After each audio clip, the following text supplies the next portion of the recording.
Mes oreilles ont entendu parler de toi, maintenant mon œil t'a vu. Lorsqu'on passe de la connaissance de Jésus à la rencontre avec Jésus, il y a toujours un avant et un après. L'histoire de la femme samaritaine ici nous montre la nécessité de connaître Dieu au lieu de connaître juste son histoire, d'avoir une rencontre personnelle avec Dieu au lieu de se contenter des témoignages des autres. Vous savez, lorsqu'on connaît Dieu et qu'on l'a rencontré, lorsqu'on parle de lui, on parle pas en racontant des histoires, mais on donne plutôt un témoignage de qui il est. Je n'ai jamais vu un homme passer près de la croix et rester le même. Quelque chose doit se passer dans son cœur. Et j'ai envie de te demander, quel Jésus as-tu rencontré, mon frère, ma soeur? Si tu as rencontré le même Jésus que le récit de Jean 4 nous dit ici, tu ne peux pas rester le même. Ce Jésus transforme, lorsqu'il te donne l'eau de vie, cette eau-là transforme ton homme intérieur. Et là, tu produis les fruits dignes de la repentance. Cessons d'être ce genre de chrétiens. On dit souvent qu'on pousse, tant qu'on ne le pousse pas, il n'avance pas. Cherchons à avoir une rencontre personnelle avec Dieu et servons Dieu tel qu'il le demande. Ça ne sert à rien de vouloir être religieux, ça c'est un perte-temps pour nous-mêmes. Le monde qui est là dehors veut voir la manifestation des enfants de Dieu. Et la manifestation des enfants de Dieu ne peut être effective si nous n'avons pas l'esprit de vérité en nous. C'est pourquoi parfois on peut être là, même au milieu des gens qu'on appelle nos amis, au milieu du monde, mais le monde ne nous connaît pas comme différents d'eux. Parce que les fruits qu'on présente sont les mêmes fruits qu'ils ont. On calomnie comme eux, ils calomnient. On a de la jalousie comme eux-mêmes, ils ont de la jalousie. On a de la rancœur les uns envers les autres. Parfois même dans l'église, on se retrouve en train de se détester les uns les autres. On est à la chorale ensemble, on doit chanter le dimanche, mais on se déteste les uns les autres. À qui est-ce qu'on rend l'adoration qu'on est censé donner? Quand Jésus dit à la femme, l'heure est venue où les vrais adorateurs adoreront en esprit, non seulement en esprit, mais en vérité. Il faut être vrai envers soi-même. Ça ne sert à rien de prendre l'instrument, de jouer. Pourtant, tu connais intérieurement que là, tu n'es pas du tout en règle avec la personne qui chante. Tu n'es pas du tout en règle avec la personne qui doit prêcher. Essayons un peu d'être vrai envers nous-mêmes. La vie chrétienne, on peut passer toute sa vie là, je dirais, on peut passer par l'église et se retrouver carrément en enfer. Parce qu'on vient à l'église avec de mauvaises motivations. On sert le Dieu avec de très mauvaises motivations. Ici, la femme avait une histoire. Elle connaissait toute l'histoire qu'elle avait reçue concernant le Messie. Mais elle n'avait jamais eu à expérimenter le Messie. Quand elle a rencontré le Messie, sa vie elle-même a changé. Elle a accouru dans la ville pour annoncer ce qu'elle a vécu. Et plusieurs ont cru au travers d'elle. C'est ça l'évangile. L'évangile, c'est de dire ce que Jésus a fait pour soi-même, pas de dire ce que les autres ont fait. Nous, les chrétiens de cette génération, nous sommes devenus comme des historiens. On connaît l'histoire de Dieu, on connaît l'histoire de la Bible, mais on ne vit pas l'histoire de la Bible. On est purement des historiens. Prenons le cas de deux femmes, une femme qui n'a jamais accouché et une femme qui a déjà eu à accoucher. Quand les deux te parlent de la grossesse, l'une va te parler de la grossesse scientifiquement parlant, sans toutefois entrer dans certains détails parce qu'elle n'a jamais eu à connaître la grossesse. Pourtant, cette femme qui a eu à accoucher peut te dire avec aisance qu'à tel niveau de la grossesse, il y a telle manifestation qui se produit. À tel niveau de la grossesse, il y a telle sensation que tu as. C'est la même chose en tant qu'enfant de Dieu. quelqu'un qui a reçu l'Esprit de Dieu en lui et qui marche selon l'Esprit de Dieu, lorsqu'il avance dans sa vie chrétienne, il a des expériences qu'il peut lui-même témoigner et donner aux autres, et cela les aide.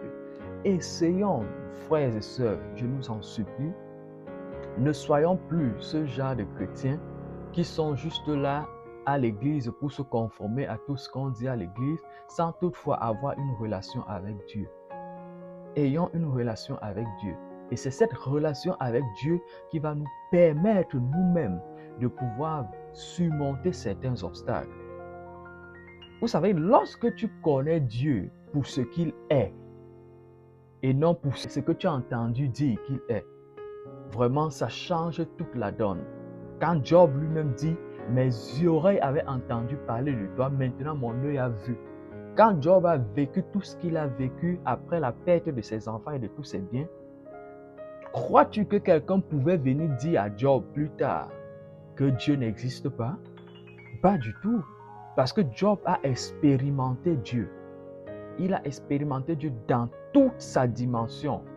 Comme le Dieu qui restaure, comme le Dieu qui guérit, comme le Dieu qui pourvoit. Et maintenant, il pouvait dire, mon œil a vu. Ton œil a-t-il vu Dieu? Ou alors ce sont juste tes oreilles qui ont entendu parler de Dieu? Peut-être pour toi, c'est du genre, tes parents connaissent Dieu. Oui, ça te suffit. Mon cher ami, ma chère sœur, Dieu n'a pas de petit-fils. Je ne sais pas, toi qui connais bien la Bible, tu as lu la Bible dans toute son entièreté. As-tu entendu un verset où Dieu dit qu'il a des petits-fils? Dieu n'a que des enfants, des fils et des filles. La relation avec Dieu est personnelle.